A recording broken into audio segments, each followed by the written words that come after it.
Welcome back to When Bad Things Happen to Good People, a podcast about censorship and the arts. My name is Todd Sullivan. Joining me as always is Peter Ramin. Hello, hello. And today we are talking about the Sam Raimi film, The Evil Dead.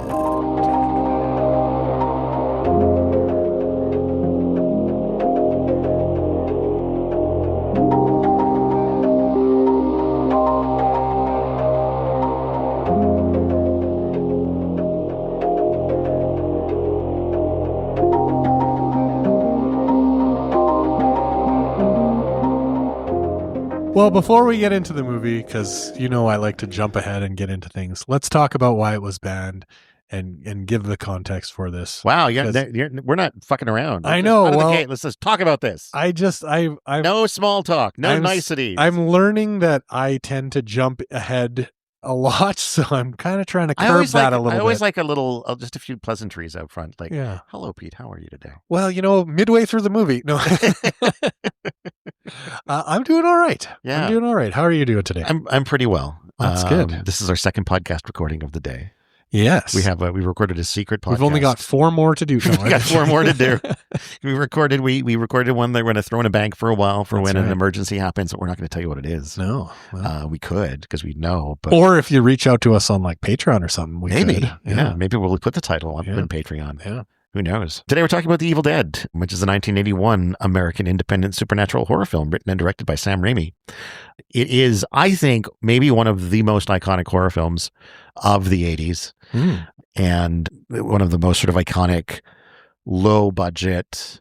It's very student filmy feel for sure. Yeah. I remember actually hearing that when they went to make the sequel, they were having so much difficulty coming up with the money that they actually went to Stephen King, who had blurbed the first movie. Okay. He was such a fan of the first movie that like he was quoted like talking about it. And I think at the time King was making Maximum Overdrive. He was the director on that. And they went to King, was like, can you help us get the money to make a sequel? He's like, fuck yeah, guys. And hooked them up with Dino De Laurentiis and managed to help get the Evil Dead 2 made.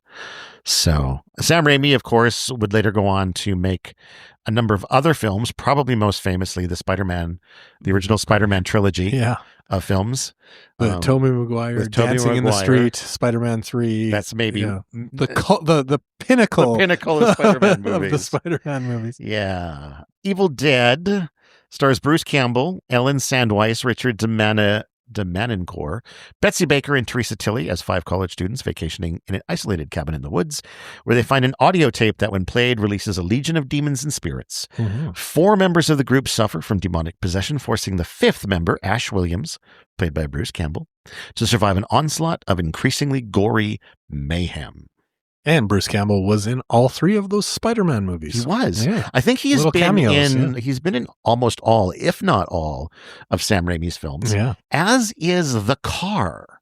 Oh, really? The car at the very beginning of The Evil Dead was Raimi's car. Oh, really? And it has been in just about every Raimi film, if not actually all of them. Interesting. Yes. Yeah. The film's release was met with controversy, as Raimi had made the film as gruesome as possible, with neither interest in nor fear of censorship.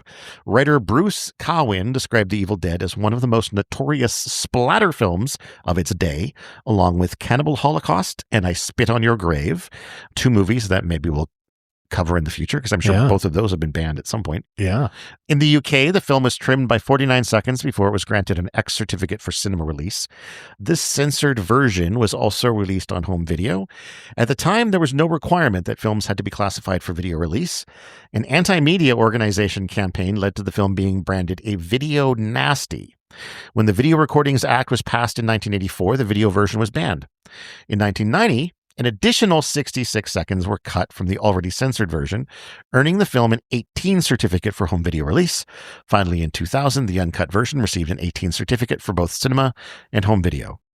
In the US, the film received an X rating. Films with this label were quite violent and disturbing, and the rating was often held by pornographic films. It's kind of bit of a misunderstanding of it, I think. But the film has since been re-rated NC-17 for substantial graphic horror, violence, and gore, though many recent home media releases have been released without a rating. The film was, and is still, banned either theatrically or on video in some countries. I don't know what those countries are because Wikipedia doesn't. I mean, it could be Finland. Never know. Could be Finland, right? Yeah. Probably North Korea. I'd imagine it's banned. Yeah, maybe. Aren't all movies banned in North Korea? we can talk about anything because it's all banned there. Yeah. No. Yeah, I mean, it's interesting to me that, especially when watching it now, compared to the technology that we have in horror movies now, that it would still be banned in certain places. I also think that's true. I do think, given it is a splatter movie, and there's some of that, but it's all practical effects. Like, there's not really any real visual effects aside from maybe kind of the one scene there in the woods. But it's not really overly grotesque. At least I didn't think so, right? In terms of,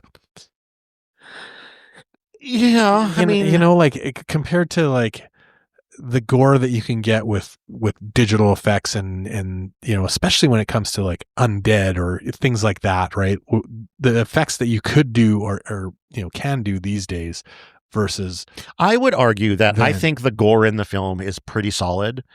I think the makeup effects are maybe less so. I think like the facial makeup of the Deadites is a little changing bit from scene to scene. Is there is actually one moment where I think it's when he's dragging the one girl out to like chainsaw her head off. Spoiler alert. Her makeup when he's dragging her through the woods is different because they shot that first and they were anticipating that she'd be having a different kind of makeup. Okay. And then when they got to actually shoot her inside, she's got different makeup on because I guess they changed her mind. So there's moments like that. And it's very sort of like cakey white. Yeah. Although the contacts, I think, are pretty solid. Yeah. Again, I think the quality of the blood is it's a pretty good looking blood, and they've got a lot of it. Some of those moments towards the end where Bruce Campbell is just getting gushed with it is great. There's a story on the set about how at one point, like, he had so much blood on his shirt, he took it off on a break. And then when he went to put it back on later, it had dried and it literally snapped. Yeah. It broke because of how hard the blood was. They also apparently, like, the whole crew lived in this cabin while they were shooting there. It's quite a large cabin. It's a fairly large cabin, but like there were like multiple people per room. Also, as they're filming it, it is becoming increasingly trashed. Yeah. And I don't imagine there's not a lot of windows that remain intact. No, I mean, hopefully you shoot the scenes where you break the windows later in the film. But yeah, I can't imagine having to live at that location while you're shooting. So yeah, I did not take any notes for this. So if you have some and want to walk us through kind of the rough plot. Yeah, sure. I can do that. Let's do it. Yeah. So it starts with a group of 5 friends in a car. Yeah. They're driving and like they're driving. Like this car they're driving this car hard down the highway. Like I was kind of like, man, they're really motoring. That struck me right off the bat. That's what you can do when you're a young filmmaker and you don't have to worry about unions or safety. Yeah, I mean they're flying down the road here. So they're in the car. They're heading up to the mountains. Like kind of starts like a lot of movies, right? Just like that group of friends on the kind of summer road trip, and they're talking a little bit about how he found this guy with this cabin, and they got a real good deal on it, otherwise they might not be going, and this kind of thing, right? And all the while we have these shots of this mysterious entity traveling through the woods that I think have become synonymous with Sam Raimi's Evil Dead. Yes, right? absolutely. You always get this this entity, which apparently they did by attaching a camera to a 2x4. Yeah. And then Raimi and Campbell at just each end running. of the 2x4 just barreling through the woods and whipping around. It's a solid effect. Yeah. Yeah. It holds up, right? Yeah, for sure. So anyway, so while they're driving and talking, we're seeing this entity, right, maneuvering through the woods, kind of heading in their general direction. we got a little bit of a sense, I think, of, this cabin might not be like 100% legit. We get a hint of that. Anyway, they're partying, they're having fun, they're talking in the car, Across a rickety bridge. barreling down the road. Yeah, across a rickety. Well, before they get to the rickety bridge, I think the entity kind of comes up on them, takes over the car, and so he can't steer. Oh yeah. And there's like a big truck in the other lane, and he can't steer the car, and they're like, "Oh my god, like we're gonna die!" And they're like, "What are you doing?" And he's like, "This car won't respond." He's struggling with the wheel, and anyway, he manages to just get out of the way of this big truck, and they're like, these are just dicks, man. Yeah. And so, yeah, whatever this spirit was that momentarily took over the car seems to be gone. They continue on their way. They get to, yes, one of the rickiest bridges you've ever seen. They're driving through. I mean, thankfully, this car must have pause attraction, because at one point, one of the wheels crashes through the decking of the bridge, is just spinning in midair, right? Bruce Campbell's character, Ash, looks out the kind of the side of the car. He opens the door, I think, and sees like the timbers crashing into the river below, and is like, closes the door, doesn't say anything. No, just like, hey, let's get out of here. You might mention that to the driver. Anyway, they give it some gas, and must have had pause traction, because they managed to get out of there on one tire. So yeah, they cross this rickety bridge, and yeah, they're on their way up to this cabin in the mountains of, I don't think they say what state they're in. Tennessee. I don't know if they say it, but Wikipedia does. Okay. Yeah. So yeah, they're going up into the mountains of Tennessee. When they get there, there's a porch swing. That's just sort of. Yeah. The first kind of like creepy thing that the characters notice, aside, so I don't think they really noticed that, the car was taken over or anything. It just seemed like a mechanical issue. Yeah. Here, and this is where like the sound editing is great, because you really hear this creaking right from when they pull up, before you even see the porch swing on the cabin. You hear this pounding, and it's almost like the rhythm of a heart, this gung gung, just thumping against the cabin. Yeah, thumping, and it's really loud and deep. And they get out of the car, and they're kind of walking up to the cabin, and they're kind of like unsure. So Scott, who is driving the car and who put this deal together, is like, "Oh, I'll go check it out." Right? He knows where the key is or whatever. So Scott, by the way, I'm just going to say, is the fucking worst. Yeah, I mean, he gets what's coming to him. But yeah, he walks up to the house, and right as he steps onto the porch swing that was, supposedly, kind of just floundering in the breeze, in the wind, just stops in like midair from banging on the house. And he looks and gives kind of an odd look at this thing, and is like, because that's a little trippy, especially because the wind and weather didn't change. Exactly. Yeah. Anyway, he finds the key, which is above the door, and opens up the cabin. And yeah, they kind of all get in and start settling. Yeah. Hang on, let me just look at this here. Yeah. So the next somebody goes and checks out the woodshed. I think it's Scott. As he's going into the cabin, he goes through the cabin out to the woodshed, sees that's creepy. There's all sorts of weird, like a hunter's cabin. There's like things hanging from the roof, and hooks and bones, and yeah, just super, super kind of creepy cabin type atmosphere. And then I think it's Cheryl. Yep. Correct me if I'm wrong with character names, but Cheryl, she is the first that we see to kind of get a little possessed. Yeah. So she's drawing a clock. Yeah. She seems to be an artist. She's drawing what looks like a kind of a neat little clock on the wall in the cabin. And then the clock stops. And then the pendulum stops, and not just stops in the middle. Exactly. It stops off to the side where angle, a pendulum couldn't stop. Right. And then, we get a little bit of the spirit going through the woods outside the window. And then her hand gets taken over. Yeah. And she draws a weird looking book. It's tough to tell that it's a book. No, but knowing what we know about the movie. In retrospect, that she draws the cover of the Necronomicon. Yes. Yeah. The Sumerian and book she's kind of like, she doesn't even know what she's done. She's just kind of like, what was that? What was that? Yeah. And as you would normally do when overcome and forced to draw a strange picture, she doesn't tell anyone about this. Yeah. Yeah. So, I mean, this is all normal. She's an artist. She maybe Yeah. just thinks she had a fit of creativity. Exactly. Right. So yeah, so the group is kind of gathering up. They're are they actually sitting down at the table having the meal? Yeah, they do. So Yeah. they're kind of eating like their first kind of big meal at the cabin. And I feel like before they sit down or just as they sit down, there's a couple of little thumps from the trap door that goes down to the I think cellar. I think it's Cheryl who drew the book. Sees the door move a little bit because I think she's like, hello, like, Yeah. kind of like curious about it, and then we don't really see it again. And then yes, it's nighttime. They're having ostensibly supper.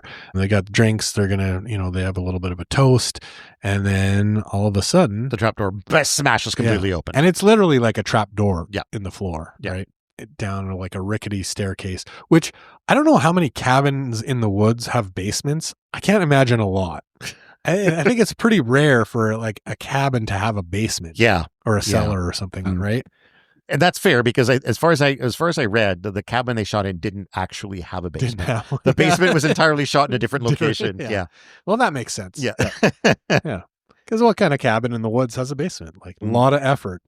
And I remember when this happens and they go and look at it, and I'm going to struggle with character names too. What do we have here? When I go back to the beginning, it's where's the breakdown of who they are?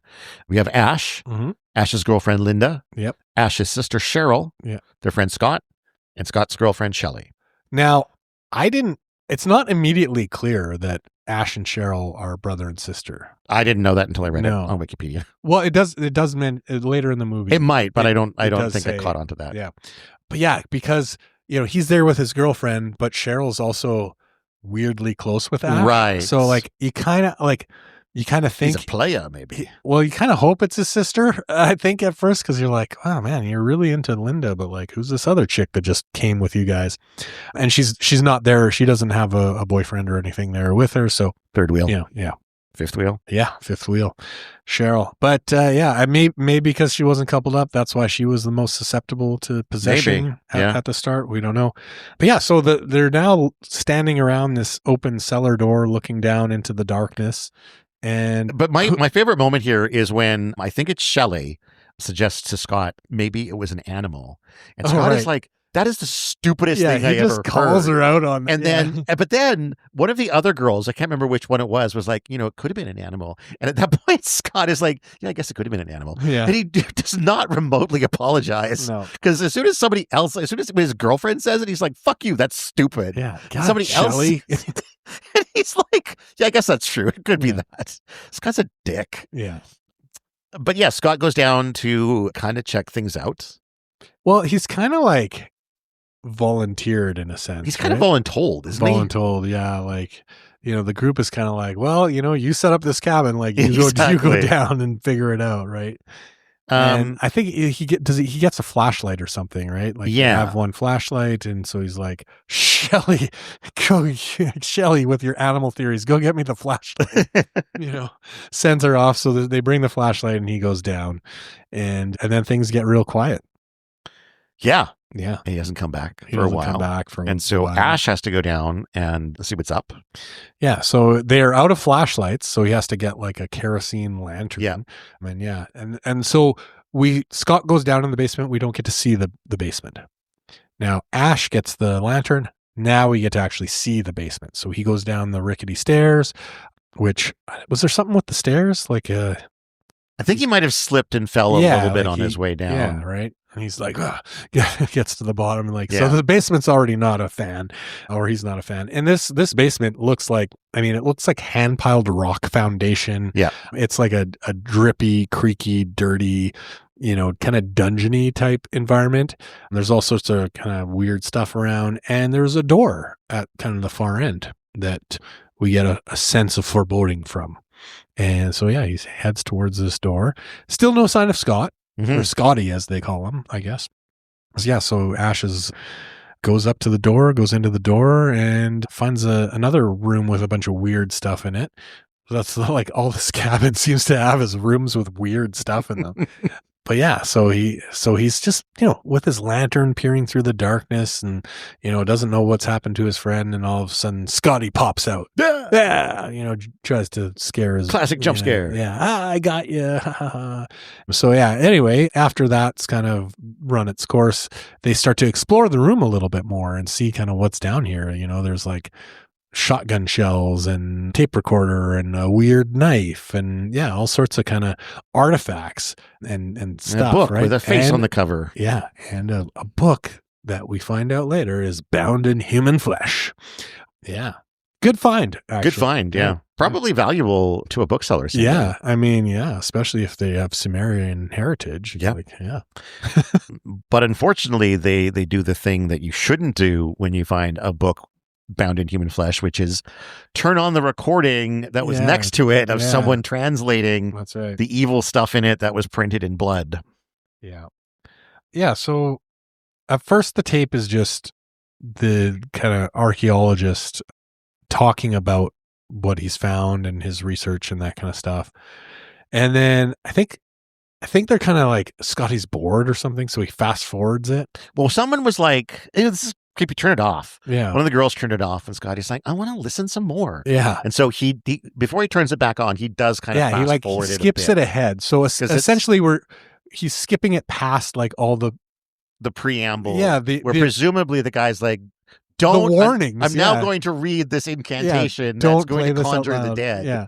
And so when he land mid incantation. Yeah, he turns it on and it's this researcher, this archaeologist or whatever, he's reading from the book these incantations that are to wake the dead. So these are now being spoken out loud on the tape, and Cheryl is not having a good time with it.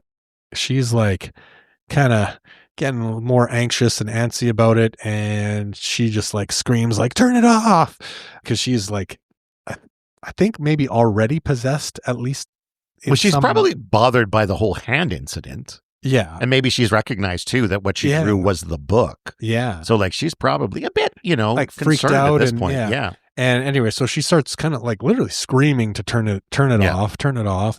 And then a giant branch crashes through a window and somehow that turns off the tape. Yeah. Yeah. Yeah. And Ash is like, come on, Scott, what are you doing? And Scott's like, you could have turned it off too, man. Yeah. Yeah. You were listening too. Bros are just spatting at each other. Yeah. After this, Cheryl heads out in the woods to... Because, I mean, that seems smart. Yeah, exactly. She's apparently heard some strange noises. Yeah. That she wants to check out. What is... Doesn't she like hear her name or something? It might be that. Yeah, like there's no, it's join us. Join us. Yeah, join us. Yeah. Join us. Yeah, she hears like this kind of which is definitely what you should walk out into the darkness to pursue. Yeah, yeah. And this is maybe one of the elements of the film that's maybe why it's getting, maybe this is where seconds were cut from. Yeah. Because she ends up essentially bound up and raped by tree branches. Yeah. Which I remember watching for the first time and going, oh, wow, I was not expecting that. Yeah. And it's all like kind of practical stop motion-y pretty stop motion, but pretty solid effects. stop motion. Yeah. A lot of it seems to be like, reverse shots where they can to see the branch come up. It's like you would wrap it and then pull it back. Yeah, that's right. Yeah. And then flip the video around. But yeah, pretty solid effects for the time and for the budget, I would say. Mm-hmm. When she manages to escape and get back to the cabin, they're like, what happened to you? Yeah. Did something in the woods do that to you? And she's like, the woods did it to me. Yeah. And I want to go home, which... Yeah, I mean, she sounds to the group who didn't experience it. Like, she sounds crazy because she's talking about, the trees and the woods did this. Like, the woods are alive. And I think, is this where she starts talking about there's something here that wants to keep us here?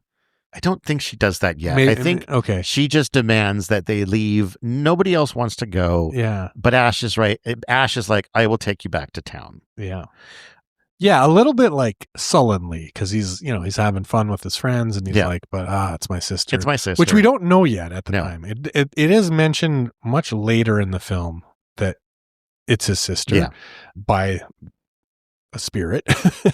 But yeah, at this point we're like, who is this girl? Like, because the relationships aren't really mentioned. Like, we know Linda and Ash are together and Shelley and Scotty, but yeah, we're like, who is Cheryl to anyone? But Ash is like, yeah, I'll take you back to town. Grabs Scotty's keys. They head out to the car. And then, yeah, they're kind of driving through the dark, misty woods. Ash is kind of, like where you're doing that driving where he's like, you can't really see what's struggling to see what's in front. And then he slams on the brakes. Yeah. And then we get, he goes out to check. He gets out of the car and abandons this woman without telling Cheryl why he's going. Yeah. Exactly. He's just like slams on the brakes, gets out of the car, wanders off. And she's like, what? Thought you were taking me back to town. And then she gets out to follow him because, of course, he didn't say anything. And she ends up discovering that the bridge is gone. Yeah. Right? Yeah. And then that point, he like kind of, it's like he went down to the water or something because he like climbs up from the bank and is like, what are you doing? I told you to stay in the car. I thought it was after she came back from finding that the bridge is out that he pops up again. It was like, I told you to stay, which he didn't do even. But yeah, apparently they're stuck. They can't. Yeah, the bridge is gone. Like, it's gone. Yeah, like the whole thing is collapsed there's no bridge.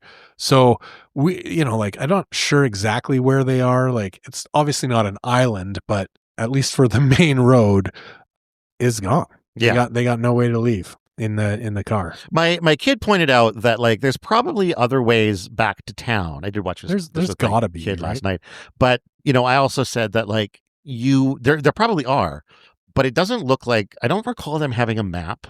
No. This is pre, Google Maps. Yeah, I think when they were driving out there, he was talking about, Ash had a map. Oh, did he? In the car. And he's like, but it's, it's like one of those maps that it looks like it's like a placemat, like right. It was not super detailed at all. Diner nearby. Yeah. And you're like, like the level of detail on the map versus the roads they were on, you're like, I don't know about this. Yeah. And he's like, I think we turn here, like based on the directions, and that's about it. And I don't think you want to be trying to find alternate routes in that kind of darkness when you don't know where you're going. No, for sure.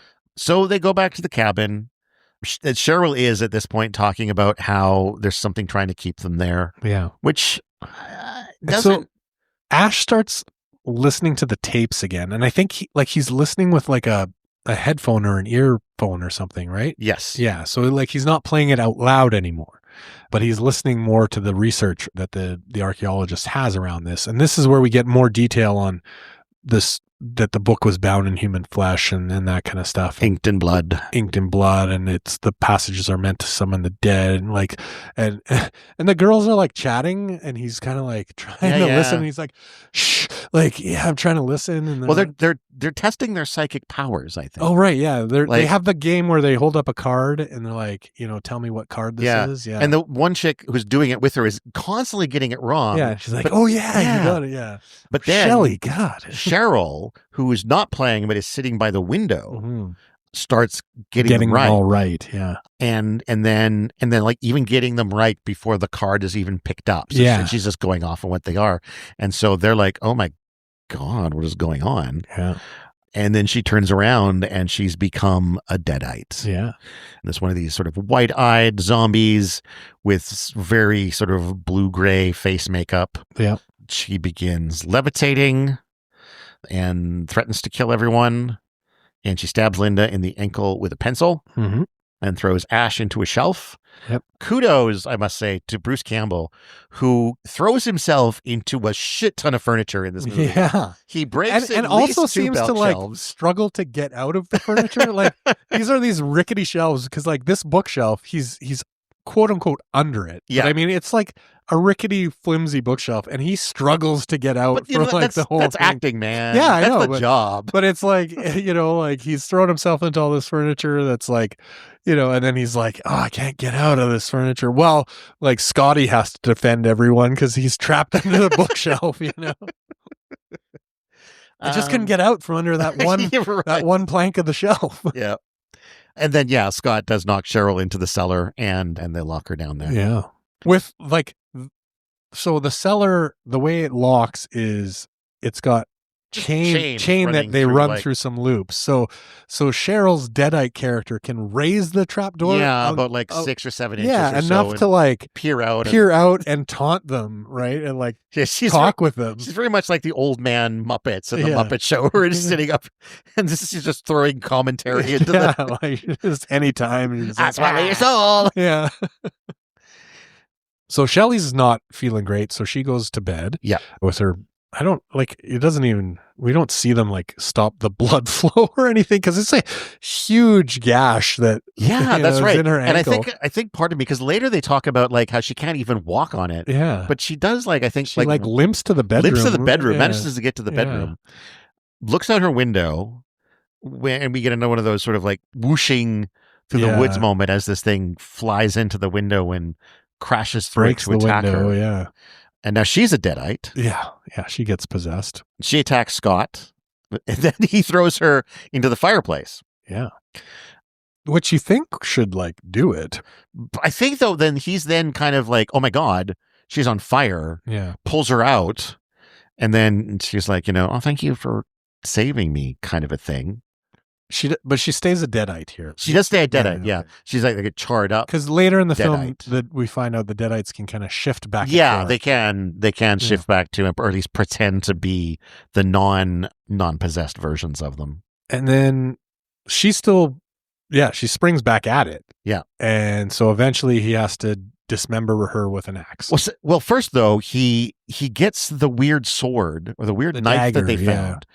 And I was like, I was expecting he was going to like just stab her, right? Just stab her through the chest. No, he just starts sawing at her hands. Yeah. Like he cuts off her hand. Well, he cuts most of the way through and then she lets him go and she chews off the rest of her hand. Yeah. But the hand, doesn't it grab, like the hand stays on the dagger somehow? Right? Like her hand grabs the dagger and... How did that work? And once she chews it off, the hand is still grabbing the dagger, I think. Like there is a thing where, the hand is still grabbing something. Even later in the movie when we see that dagger, there's still a hand on it. There's still a hand on it. Yeah. I don't remember exactly how that works, but she definitely, I'm sure she chews off her own wrist. And then she gets stabbed in the back with the dagger as well. Which seems to like really, like the dagger seems to really like kill her. Yeah. Or at least seems that way. And then she's not dead. Yeah. Or, not terminated or whatever, however you finish off a Deadite. So Scott hits her, comes at her with an axe and just does some dismemberment. Yeah. Which is something that they did hear on the tapes. Yeah. So it's not like he just invented this. Yeah. They did hear it on the tapes. And I think it's interesting that like even when dismembered, there's still like the hand is moving and she can still like talk, wobbling around. Yeah. And it's like, so even the dismemberment can't destroy these things. No. It just hopefully makes them no longer dangerous because they can't move. Yeah, they can't attack. Are they done with their wobbling around on the floor? Yeah. We'll never know. Yeah, I mean, it seems like even the Sumerian dagger that you would think is there because it can help kill these Deadites has no real effect. No, it does not. Yeah. So Ash goes to check on Linda, who I think was checking on Shelley before the attack started. Did she get thrown into something as well, or? I don't remember. Linda or maybe she's just freaked out after the battle. But anyway, he goes to check on Linda, but Linda is now possessed. Yes, probably. Oh, that's right. He pulls up to look at her leg, at the wound in her leg, and you can see the Deadite infection from the wound. Oh, right, yeah. It's all like black lines. Spreads right immediately as soon as he lifts up the pant leg. And then she sits up and I think punches him in the face or something and knocks him over. And then that fight is on. Yep. Yeah. Oh, and while this is happening too, I think this is when Scott leaves. Is it not? Yeah, he goes. Scott is like, I'm taking off. Yeah, because he's upset that he had to butcher his girlfriend. Yeah. And so he's it's like, not just that. No. Like it's the fact that his girlfriend like turned into a demon, and another girl has turned into a demon and is locked in the cellar. And this whole weekend is kind of going downhill I mean, it's mountains in Tennessee, so like, it's par for the how course. bad is it? No, but yeah, but he also, I think, like wanted to try and find a path to town or something through the woods. He was like, I know the bridge is out. I'm gonna try and find a way. I think. Yeah, and right? he doesn't want Ash to come with him, and Ash is like I can't. Yeah, my but girlfriend's still here. He has this belief that there is a path, a hiking path. I think. Okay. Right. I don't know if he heard that from somewhere or somebody. I think he has at least some hope that there's a hiking path that he maybe kind of heard of that he thinks he might be able to find a way back to town. And so that's partly why he goes off without a car or anything, just into the woods. I assumed, well, I actually didn't assume, but yeah, he comes back not long after, all fucked up. Yeah, he's in bad shape. The woods have presumably raped him as well. Yeah, I mean, one could only hope. One could only hope. He had its coming, Scott. I mean, because he wasn't too friendly with Cheryl after her story of the woods attacking. Yeah, he's a dick to everybody. Yeah, hopefully he got what was coming to him. But yeah, I mean, he's in bad shape. Like his leg is like messed up. His hand is messed up. His face is messed up. His back, I think, is he's bleeding everywhere. And not in a good way. Yeah. Yeah. And then this is when, Ash goes to check on Linda. Yeah. He stabs her with the Sumerian dagger. Yeah. He kind of takes a moment to like, hey, do I got to do this? And like, he, kind of gets his courage together and is like, yeah, I guess I got to. And, yeah. Yeah. And he goes with the intention of dismembering her because he picks her up and brings her out to the shed, the woodshed, to the weird shed, which somehow has a human-sized table with chains that he can like strap her down with. Yeah. Like I get that potentially that's for field dressing an animal, but like just how human-sized it is seems pretty really weird. And like, wait, who built this cabin? But yeah, so and for what purpose? Yeah, there's this table that just has these chains that are retractable, like these retractable chains that he can pull across to like a hook on the other side and like chain her down. And this is where we get the chainsaw off the wall, which this shed, everything is like decrepit and rusty. But this chainsaw looks brand new. Runs like pretty well. Sparkling new. Clearly not needing oil or anything else. Like it's ready to roll. Yeah, it starts up like right away. Like, it's just like, what? Why is this chainsaw here? Doesn't fit. But anyway, yeah. So he's gonna try and dismember her, but then she changes back. Or does she? No, I don't think she changes. She seems dead. She seems at peace, right. Yeah, and I don't think he wants to. He just can't bring himself to do it. Yeah. And I think that's where the Deadites play into the whole like I'm going to make myself look normal again. Yeah. So she changes back, but she's still dead. She's still dead. Yeah, like the Deadite makeup and everything is gone, so it just looks like his dead girlfriend. Yeah. So he's going to take her back out into the woods and bury her now. And then there's actually a scene from the beginning that we forgot to mention, which is when Ash is about to give her the gift that he brought from her. Yes, yeah. And there's this little playful scene where she goes out to do something, and she comes back and he's got this gift in his hand, this little box. Yeah. And he's pretending to be asleep. Yeah. And she's like looking at the box and trying to get the box, and he's stealing little glances at her. And every time she looks to him, he closes his eyes again. And it's this playful little thing. And she finally gets the box and opens it up. And it's this tiny little magnifying glass that looked like it came out one of those 25-cent machines. Yeah. It's just the stupid. But it's on a necklace. It is on a necklace. So that's nice. Yeah. So they put it around his neck. And that's worth mentioning because it does come up later. Yeah. And also because in this scene, when he's digging her grave, there's a reverse version of this game where like Deadite Linda is like opening her eyes and watching him dig the grave. And whenever he looks back, she closes her eyes and pretends to be dead again, which is maybe one of my favorite moments in the film is the way it calls that back. Well, and also like the necklace gets dropped like on the ground outside the grave. That's right. And he has to lean down to grab it, which is when the hands pop out of the grave and grab him, right? After he's buried her. Yeah. And then she pops out when he's grabbing that. Yes, exactly. Yeah. Okay. She revives and attacks him. Yeah. Forcing him to decapitate her with a shovel. Which again, great moment. She's like flying through the air, jumping at him, and he's like, just slices her one clean like shot with like just a dull shovel. Just a dull shovel. Cleanly decapitates It her. could be that people become Yeah. softer once they become deadites. It could also be that someone who had fought deadites in the past sharpened the edges of the shovel, because you never know. But I think the takeaway here is that all the tools around this property are razor sharp. Yes. Even if they look rusty and Even decrepit. if they look rusty. And then this is what the Wikipedia thing says. This was not my takeaway, but it says her headless body bleeds on his face as it tries to rape him. Yes, yeah. So it does. It climbs up his body, and her neck wound is like I remember gushing, the neck wound gushing blood. into his. I don't remember her raping. I think she's just trying to, like, I mean, she's clothed and he's clothed. I think she's just like grinding on him, kind of thing. Okay. But yeah, like, I remember the gushes of blood, Yeah. because like that's just this movie. That's right. Yeah. One other thing too that I have in my notes is before he went to bury her, the Cheryl, who's still locked in the cellar, Gets out. Her hands like break through Yes. and kind of attack him, and he's like, oh, and then he runs away. But she obviously then gets out of the cellar.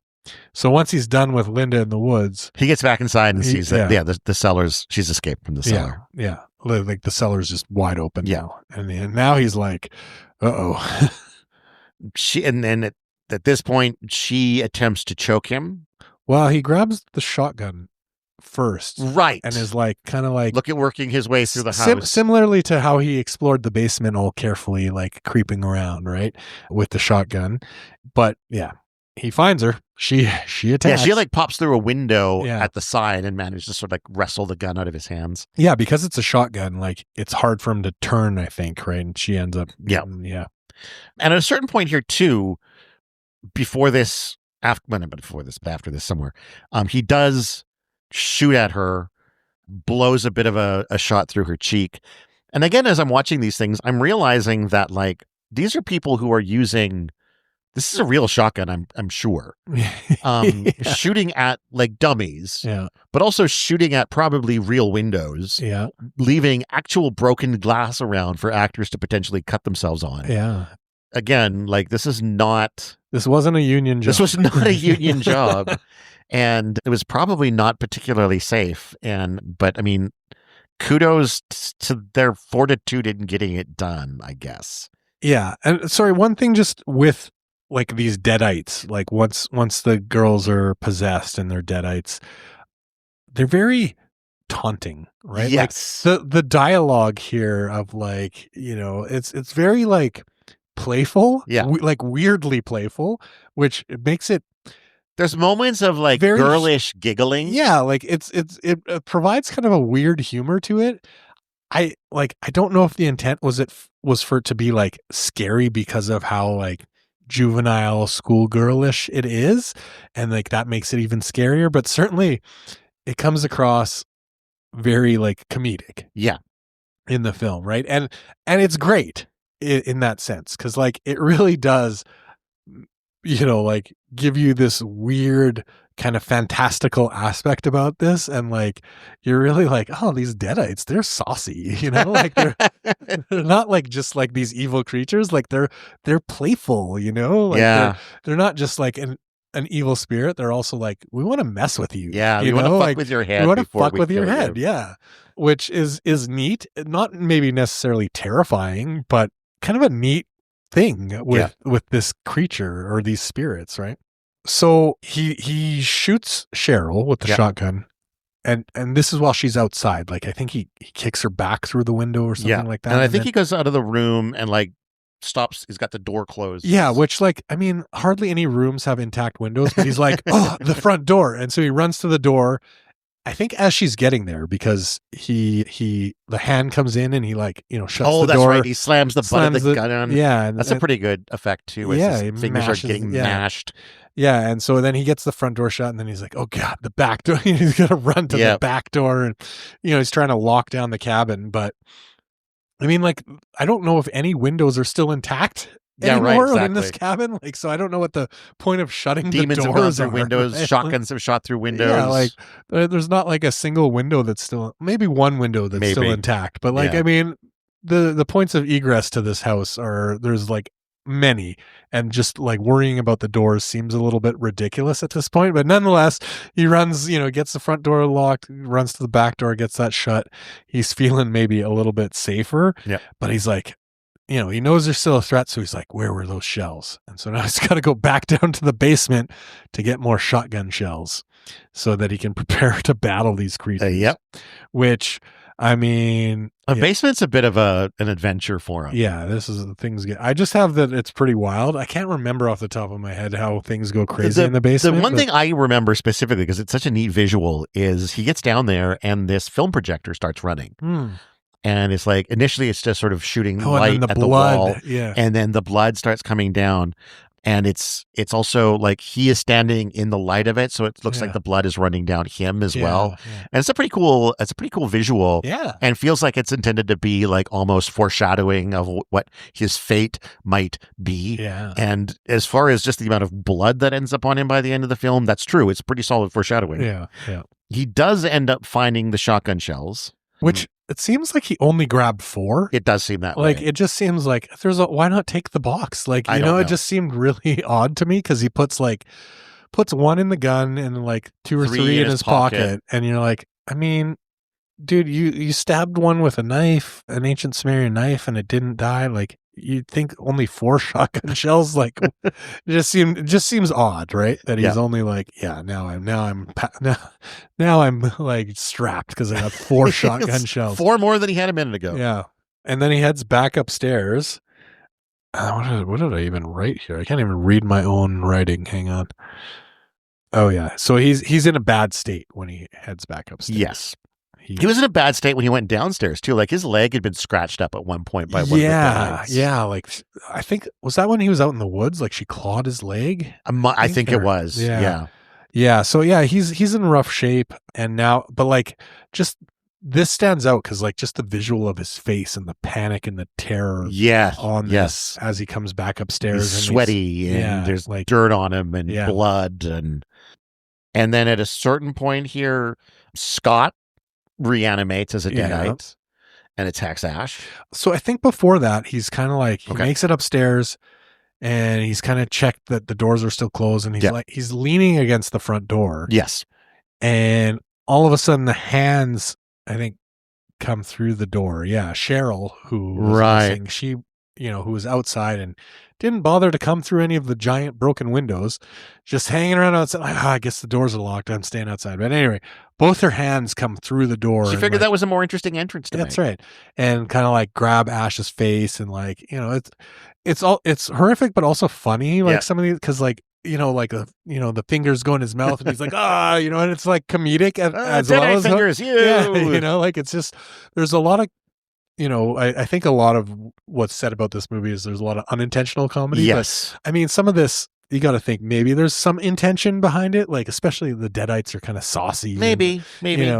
But yeah, and how he gets grabbed in the face and is like, like it's very humorous. Yeah. How he reacts to that, especially giving like the last scene where he was so like horrified and terror stricken. And then he's just like, it's just like weird disgust, like your sister's attacking you, kind of, but like, also your sister is dead and stinky. But the vibe is far more just like my sister's attacking me than like the Deadite thing, right? Like that, at least that's what I got from his face when he's like, "Oh, like Cheryl, cut it out." Like that was kind of like the vibe that I got from that, which just makes it kind of funny. And so he manages to get away from her hands, and that's where Scotty now is like, he's now a Deadite, because why not? But Ash is like, he's not tough, and he kind of takes some whacks at him, and he's not as big a threat as the girls. No, because Scotty was in pretty bad shape before. Yes, right. So he wasn't just possessed; like he was beaten up pretty good. And Ash gouges his eyes out. Yeah. Which is a nice goopy effect. Yeah. Lots of really neat stuff running down his face. And again, like the practical effects, right? Yeah. And also pulls a tree branch out of Scott's stomach, which prompts a just an absolute gush of blood. Yeah. And he falls over. Cheryl breaks through the door and knocks Ash to the floor. Yeah. And this is now kind of like the final battle. Yes. Because we got, Cheryl is here. Scott is still kind of a threat. Real, not really, but like he's still around. He's still getting a hand in the fight here. Yeah. But yeah. But I think like Ash notices that the book, the Necronomicon, has landed close to the fire. Yeah, like during the struggle here, things are getting thrown around, and the book, ends up near the fireplace. Yeah. And like a little bit of flame. Yeah. And I think this is where he gets the idea that maybe burning the book will save the day. Yeah. And so he takes his little magnifying glass on a chain. Yeah. And he's using that to try to like lasso the book, or catch like, the book and pull it closer to him. And so there's that scene of him like, yeah. So what's happening is, I think Scotty has like his foot. Yeah, and is like chewing on it or something. Yeah, and like Cheryl's on his back, like beating him. Oh, no. She's beating him with the poker, the fire poker. Oh, right. Yeah. So she's fire poker to the back. Yeah. Scotty's eating his foot. Half. Yeah. And he's like trying to get this book. Yeah. With the round magnifying glass necklace. He thinks he can somehow snag that on the book and pull it to him. Which he does. Yeah. He does. Good Again, on him. Really, really neat scene where like we don't know he's caught it because he's being like pulled away by Scotty. Yeah. And then you see that he's pulling the book with him. Yeah. And then he's able to grab the book, throw it in the fireplace, and as it burns, the Deadites are like, they're screaming in agony. Like, and then they begin to go through this kind of rapid decomposition. Yeah. Which, I mean, this is probably the effect that I didn't like as much, because it's like claymation kind of thing, like stop motion, and most of the other effects are semi-realistic. Yes. And this like claymation decomposition thing, like it takes it out of you for the climax. It does a little bit, just in terms I of think given the difference in that effect versus the other effects in the movie, right? But I mean, it certainly gets across the point that they're dead, they're decomposing, and like it does feel a little bit like, when those videos of like a dead fox, and it's this time lapse of watching it decompose. Like it feels like that's the effect that they were going for. Yeah. Is this growing, molding, and I thought, given what they had to work with, it was pretty okay. Yeah, I mean, you get what they're going for. Yeah. But I just think that like the stop motion claymation aspect of it compared to the other more realistic practical effects during the movie, it makes it stand out. And like for me, when that kind of thing happens, it takes you out of it a little bit. It does, for sure. Right. Which in theory, this is like the denouement. Like he's overcome, these Deadites, he's thrown the book in the fire. And this is like, in theory, something that should be more visceral and kind of the weight coming off of the shoulders, like that kind of aspect. Yeah. And just the quality of the effect kind of took me out of that scene a little bit. But yeah, I mean, he's essentially beat the Deadites by as they burning the book. decompose. They're bursting occasionally and slopping even more blood on him and bits of other things and just gore, and then it's over. Yeah, that's it. And he gets up, and the sun is up. Yep. And he stumbles outside. Yeah, it's these battles at night, right? Like they always end at dawn, daybreak, right? That's always it is. Manage to battle through to the. It's because I think like the idea is that like sunrise, like the evil dwells in the darkness, and they're weaker as you get closer to sunrise. Right, sure, exactly. And it's also it's symbolic. Yeah, it's a new dawn. We do get a nice shot of like the sun cresting over the mountains. Like it does look nice. He sort of stumbles outside. He's like, "Oh my God, I'm finally safe. I have no idea how I'm going to get out of here because the bridge is presumably still out. Yeah. I don't know where Scott put the keys to the car, but whatever." Yeah. But then, I like this where we get back to back in the woods whooshing again. spirit through the woods, whooshing through the woods, and it comes to the cabin and it slams through the back door of the cabin. Yeah, like it go, at which we get to see again just how big this cabin is. Right, as this thing goes through the whole cabin, moves through the rooms and the hallways, busting through the doors. Yeah, comes through the front door, and Ash is now like walked a good ways from the cabin, so he's closer to the car, flying along at him, and in the last moment he turns around just as it gets to his face. And it's like, and then it's like blackout, and the movie's over. His screams continue echoing as we fade to black. Yes, which I mean, A great ending. A great ending. Great ending. Great ending. I love the ones where it's like everything feels like, oh, you've made it, but oh no, the demons are still out there. That's right. Yeah, you didn't do anything. You just burned the book and kind of stopped a few of them. Right? Exactly. Yeah, and that's the movie. Yeah. Really, like, a really solid, it's so interesting to think about how I think iconic this movie was for the time and how influential it was through the time. Yeah, the influence, I think, can be felt in horror movies still to this day. Yeah. Right? I mean, granted, I talked a little bit about how the effects were maybe not at a super high level, but that being said, the vision behind them and the intention has been carried over into a number of horror movies. Yeah. Right? In terms of how to kind of do this and present this and make these horrific scenes work. Maybe the budget wasn't great at the time, but like the vision has been carried on for decades. I would say that like a good probably 60% of Cabin in the Woods is drawn from this movie. Yeah. And that is also a really fantastic film and a fun look at horror tropes. Mm-hmm. Some of the tropes that originated with this film. Yeah. And it shows how, talented filmmakers with just a little bit of money, but a lot of drive and luck and knowing the right people sometimes can make something and build a career out of it. Yeah. Because like I said, Sam Raimi did build a reasonably solid career out of this. Like when you're making $100 million Spider-Man films, that's not insignificant. So yeah. I think the other thing too that kind of works for it is, when you think of like a Blair Witch or something like that, like the shaky, like found footage type thing, like this has elements of that. It has elements of that, right? It has this very intimate feel to it because, like especially the shots in the cabin and stuff. I mean, it's literally not even a steady cam. I think they just were holding the camera. Oh yeah, for sure. Yeah. Bare hand. You get kind of the shaky view and like you see that the cameraman has to like move around the actors, at a lot of these times and just like get out of the way or, it's very intimate. Yeah, it has a bit of a student film feel to it in the sense that it's super low budget. But that being said, I mean, how it plays together, right? Like this whole kind of friends going out into the woods, which like a lot of this stuff has been repeated and recycled years and years after this, right? Like this has been a movie that's kept on giving over the years.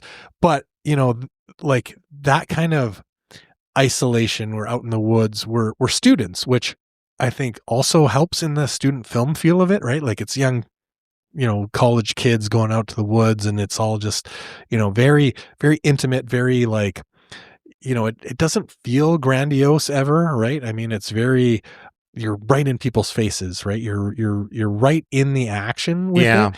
So yeah, I know it's not like a found footage piece, but it kind of has that feel of like somebody could have just been there with a camcorder, right? And kind of almost captured it in the same way. And I think for me, like watching horror films like this at the time, and I'm going to put something, stuff like Texas Chainsaw Massacre, I think works the same way.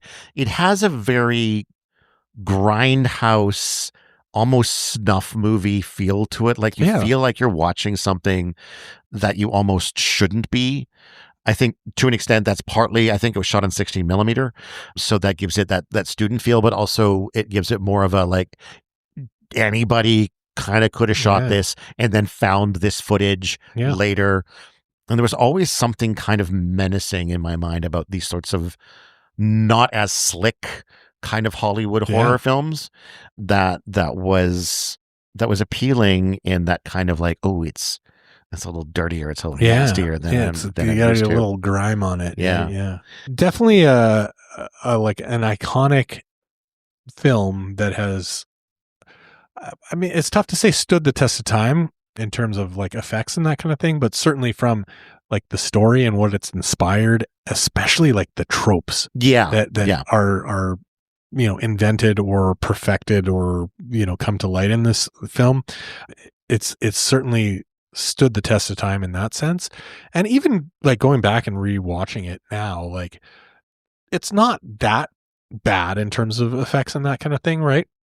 Clearly you can tell, like I said, I mean, the stop motion claymation stuff, like, yeah, it's not super realistic, but yeah, I mean, it's got blood, it's got, like all the stuff that you want in a horror movie. Mhm. And I think for me, the kind of the thing that makes it fun or rewatchable or to keep on giving is a little bit of that unintentional comedy with the Deadites being so like snarky, and not just straight up evil, right? Yeah. Like, I mean, even though it's called the Evil Dead, like they're not straight up, they're like, yeah, we're gonna kill you, but they're also like, come play with me, like, like it's just so like, yeah, like it's so like not just straight up evil Yeah. that it's like, I don't know. It makes it fun.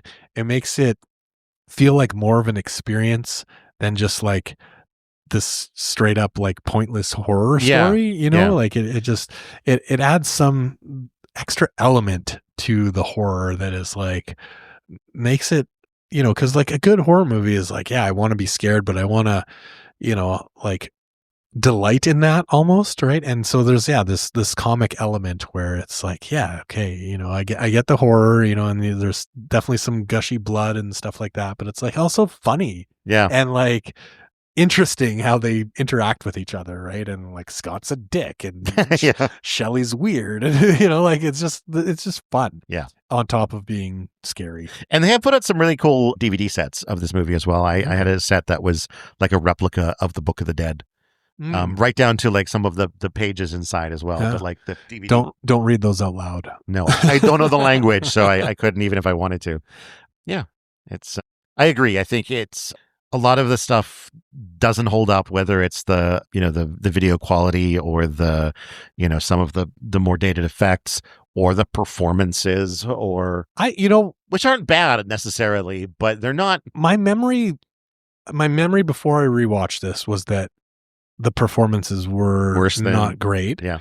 But going back through it and rewatching it, they're not bad. First of all, Bruce Campbell's actually pretty remarkable in this movie. Yeah. Like I think he gets some flack for not being like an amazing actor, but like he's actually really good in this movie. Yeah.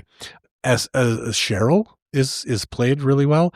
I mean, Shelley is kind of a so-so character and Linda, but even Scotty, like he really relishes into that like bit of a dick, weird kind of dick, college dude, right? And like plays that really well. And I mean, it all works. The combination of all their characters works really well, right? So whether from a writing standpoint or an acting standpoint, I mean, it was a lot better than I remembered. Yeah, for sure. I will say probably I want to give this a four headless, gushing, trying to hump you corpses out of 5, I think is probably appropriate. Like it's a great movie and it's lots of fun, but at the same time, I think you do got to recognize that pretty low budget, right? They were dealing with a lot of stuff that as it translates into the final film makes it tough to classify it as like a masterpiece. Yeah. Even though it's, given so much to the horror genre. But yeah, I mean, it's still a great movie. But yeah, there's a couple things where, either some of the effects take you out of it or just the comedy is maybe too comedic for the scene. But yeah, I mean, a great film. And I really enjoyed rewatching it and kind of going through it and kind of reliving that and being surprised at some stuff that I maybe remembered wrong or what have you. But yeah, I think 4 to 5 gushing headless trying to hump you corpses is where I'm going to land. I think it is always interesting to go back to films that you haven't seen in a long time, especially like really, really kind of old ones and get a sense of how they've aged and how you've aged in comparison, remembering maybe how you felt the first time you watched it versus how you've watched it now. I think like for me, I am such a big fan of what they did with the remake and how it went all in on horror and all in on gore that I have to give this one 3.5 books bound in faces out of 5. Okay. It's just, I know this is where it all started, but and the Evil Dead remake obviously wouldn't exist if not for this to start with. Yeah. But it just I mean, that doesn't mean that it's a 5 out of 5 or doesn't. like that. And but I enjoyed it. I enjoyed revisiting it. My kid did not like it at all. Not at all. Not right? at all. It's interesting getting her responses to older films. Yeah, she just kind of hit and miss, eh? Kind of hit and miss. Yeah, she thought it was dumb. So, well, I think kind of I have a tough go of agreeing with that in the sense that like this whole trope, like, or at least from a premise perspective, right? It's friends going out to a remote cabin in the woods, like it's perfect for horror. Yeah, right. So like, yes, some of the way it's constructed and stuff, there's some dumbness about it, but like part of that is like you're 5 guys with no experience in the woods heading up to a remote cabin. Like there's an element of dumbness to it, right? But even that is almost necessary for the premise to work. Yeah. Right. So it's kind of like, yeah, that's a bit of the point is like, these aren't smart guys. These aren't a bunch of geniuses going up into the woods. And I think like, you have to consider too that at the time, the world wasn't inundated with films about people going to cabins in the woods and getting murdered. Yeah. So it's easier to accept people doing that and not thinking, oh, I'm going to get murdered by demonic undead people. I got to be careful. Right? Like, no, we're just going camping in an old cabin. Yeah. What's the big deal? Yeah. Exactly. What's the worst that could happen? The worst that could happen? Yeah. And for myself, in regards to like showing films to my kid, I don't want to jump to showing her Cabin in the Woods without having some foundation for the references in that. Because that movie is 90% references. Yeah. And I don't think it's enjoyable. I guess it could be enjoyed, but I don't think it's remotely as enjoyable if you don't know the foundation that a film like that is built on. Yeah, there's a little bit of in the know type aspect for especially later movies that play on some of this stuff. Yeah. I agree. If you don't kind of watch some of the history, as good or bad as it may be, if you don't watch that and you're not familiar with it, it kind of can flatten a little bit. Yeah. Some of the stuff that's come after that either purposely throws back to it or calls that up to evoke something or what have you. Yeah, without that background, you're going to get less out of it. So yeah, I agree with that.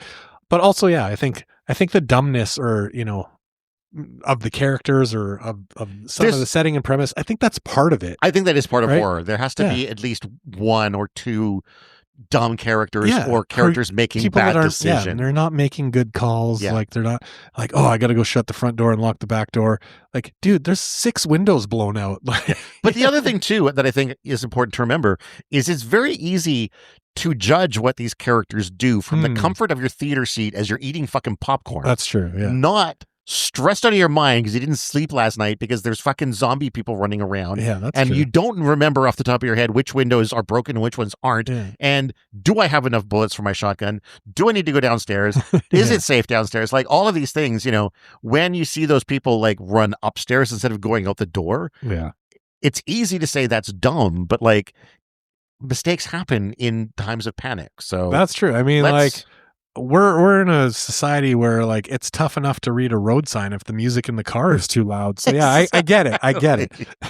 Exactly. So let's be kinder to our horror movie heroes and heroines, please. Okay. I think that wraps us up for this episode with some the spooky Evil dooky Dead going on with the Evil Dead. Yeah. As always, like the kind of like crummy dead who are also saucy and playful. I don't know how evil they really were. I mean, like dead. They kind of like they want to kill you, but like they're gonna make a kind of a game out of it, Like the crummy dead sounds like what like the Sesame Street version of this would be. Interestingly enough, it's worth mentioning that the original title that Sam Raimi wrote it as was The Book of the Dead. Okay. And I don't remember who it was, but some producer at some point was like, books are for nerds. Nobody wants to come to a movie about literary stuff. Yeah. So of all of the like suggested alternative names that he was pitched, The Evil Dead was the one he liked the most. So that wasn't even necessarily his creation. Yeah. I mean, as a title, like The Evil Dead. Yeah. I mean, that's tells you everything you need to know. They're evil. They're dead. They're dead. Yeah. Like this is going to be, and they're crummy. This is going to be a trouble-ish weekend. It's going to be a trouble-ish weekend. Evil Dead. Or Evil Dead. Kind of crummy. Yeah. As always, you can find all of our pertinent stuff at blahblahblahmedia.com. You should know how to spell that by now. It's Wait, 3 words. Is it BLAH? Yes. BLAH, Yes. BLAH? .com. Media.com. Media, yes. Yeah. Oh, man. And I'm learning how to spell. I just renewed the domain yesterday. So we're good for another year of website shenanigans. Nice. You can find all the podcasts there to listen to. You can find our link to our Patreon. You can find links to our merch. You can find links to our Buy Us a Coffee page. I have been Todd Sullivan. I've been Peter Hammond. And until next time, go read a fucking book.